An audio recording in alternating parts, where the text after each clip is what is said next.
He whakawhaiti I etahi o ngā pou arahi no ngā kura pairangi o te motu ki te wāhi kotahi. Kia riro ai mā ngā mātanga rātou e whakangungu ki ngā pukenga e tika ana mo a rātou mahi.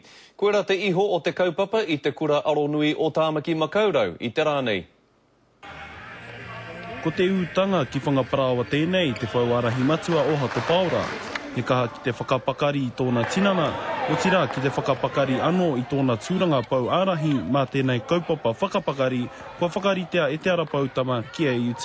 Ko e tei pukenga hei whakaaro whānui, kia tū maia,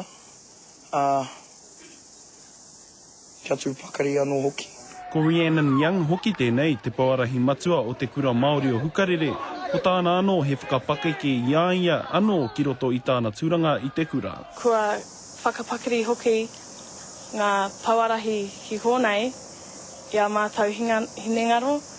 Te kaumārua marama te roanga o tēnei kaupapa, he rereke nā kura ka taiake I a marama, I enei rā e toru kua pahure ko nā kura pairangi Māori kua hono mai ki te ako I nā tikana ārahi o te tuakana, mā te whakawhanauna, te mahi nātahi me te whakapakari nā hinenaro me nā tinana ki te mahi.